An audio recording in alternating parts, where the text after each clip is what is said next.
Today marks the 7-year anniversary of the hardest decision I've ever had to make in my life. And that was leaving my full-time job in the pursuit of starting my own business. And while it was extremely scary at the time, I've been extremely fortunate to have done over $25 million in sales, and to the point today where we consistently do multiple 7 figures every year. But if I had to start over from scratch today with absolutely nothing to my name, there are 7 things that I would make sure I did different this time around. And be sure to watch each one of these steps, because any one of them could potentially help you see these kind of results in weeks and months rather than years. And the first mistake that I made was not focusing on the important things in the business. Now, what I mean by this is that when you're starting a new business, especially on Shopify, there are 1,000,001 things that you could focus on. So many new apps and optimizing the site. And to be quite honest, I found myself drawn to the things that I found were the most fun, which a lot of times those things are not what actually drives the most revenue. To give an example, I would always try out like the newest apps and widgets and convince myself that was actually a good use of time, when in reality, now years later, I can easily say that the apps and widgets do not drastically improve the quality of your business. The only thing that can do that is the business itself. So while I was spending all this time downloading dozens of different Shopify apps and trying different ad tools, what I really should have been doing was worrying about 2 or 3 main things: making my product better, better marketing, better customer support. Now, if I found a tool that actually would meaningfully improve one of those 3 areas, then sure, that could have been a good use of time. But the way that I went about it ended up costing me tons of time and wasted effort on things that weren't really that impactful for the business. So I would focus on doing the boring work rather than the quote unquote fun stuff. The second lesson is to scale intelligently. The reason this is so important is because once things start going, you want to make sure that the next steps you take not only grow your business, but also preserve the success that you've already built for yourself. The best way I can summarize this one is that scaling comes from doing more of the same thing until you start to see diminishing returns. The way that I messed this up is that if we had, just making up examples, like a flower apparel store and it was scaling, rather than just making more flower print on demand apparel, I would get excited by the idea of a new jewelry product line and see how big the jewelry market is. And there's lots of sellers doing well with that. So I would move into that, which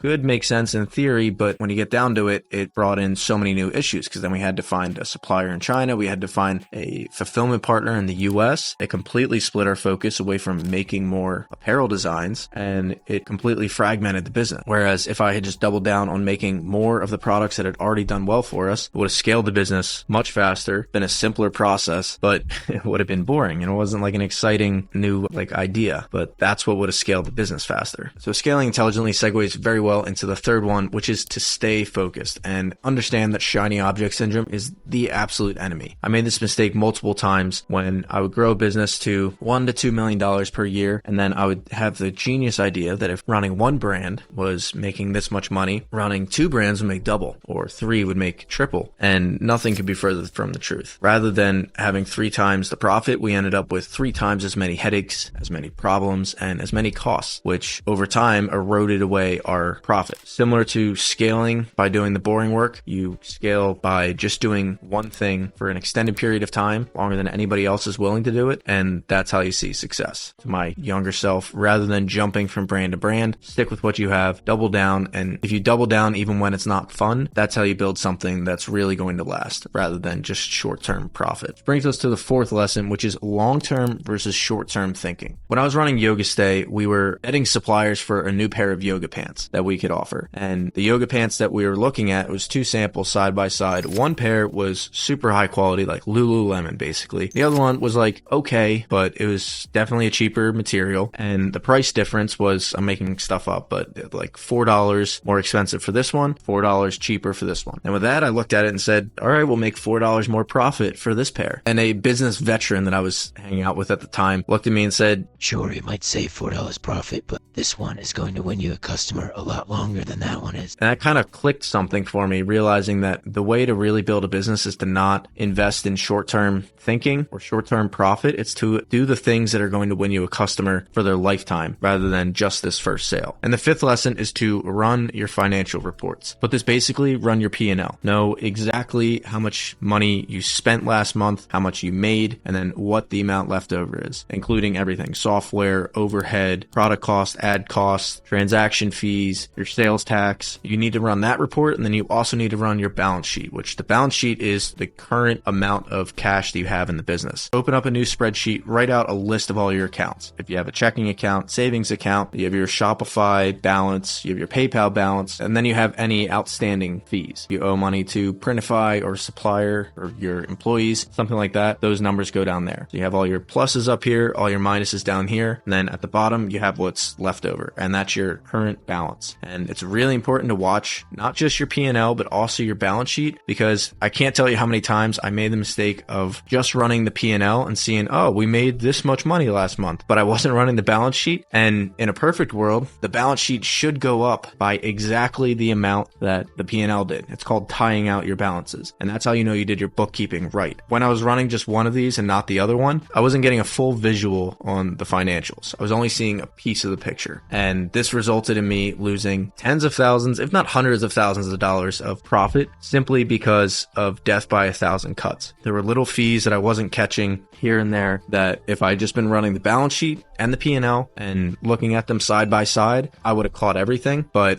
when you don't run your financials, you don't actually understand how much money your business is making or losing, and you end up looking at the P&L thinking great, and then you look at your bank account and you think, that's pretty crappy feeling, let me tell you. So run the financials and you'll thank me later. The sixth lesson is to systematize, to free myself from the day-to-day. I spent way too much of my time running the day-to-day operations when there were things that easily could have been outsourced to people that would have freed up my time to think at the big picture. And the reason that this is so important is that the business, in order to be successful, it needs somebody who is thinking at a higher level, see down the road, where are we going, what are we going to encounter, and navigate the ship. That's why, like, a ship captain, they're not the one who's like manning all the stations and doing all the different stuff, because the ship needs someone who's actually looking where they're going and making decisions, and then they pass those decisions to the other people to actually steer it and all of that. And I spent entirely too much time down in the weeds doing literally everything, and that restricted me from having time to actually decide on the future of the company. So what this actually would look like is, when I get started, I learn a process, I document it, and then if it's something that's easily repeatable, I make an SOP. And an SOP can be as simple as a Google Doc and a checklist. And an example process would be like product uploads. You learn how to upload to Printify, you learn each of the steps, you think about, okay, what does a good product upload look like? And then you make a checklist out of that. And then you hire somebody from somewhere from anywhere in the world. Onlinejobs.ph is the site that I use that found amazing people on there.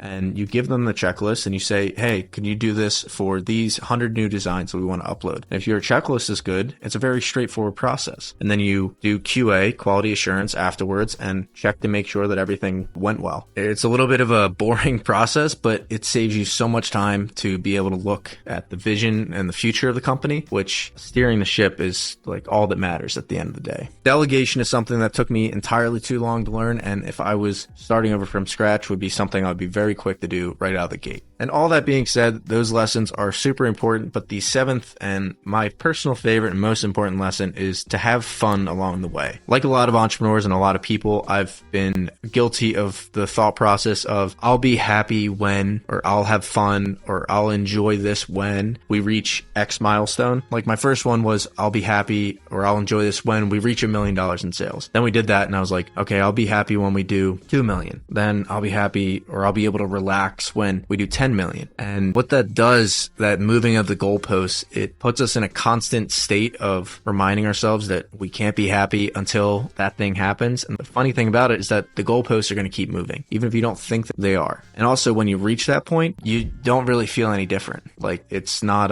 oh, I finally made it. Now you relax and you step into being this like super laid back, chill, happy person that you always visualize for yourself. It doesn't happen like that. It's like the journey of building your business or anything in life. That is the end result. That's as good as it gets. So you have to learn to enjoy each step of the process. And as you're building your business and having some success, being grateful for it, not just for the opportunity, but to yourself for putting in the work, for showing up every day, for learning the stuff that you did in order to reach that achievement and enjoying it along the way. That's what I have for you guys. I hope hope you found this helpful. Please leave a like and subscribe if you want to see more just raw content like this. Be happy to do it. And join me in our community with the course. It's completely free just by clicking the link down below. Let me know in the comments section what other content you want me to make. What questions do you have and how things are going in your business. Thanks for watching. I'll see you in the next one. Bye.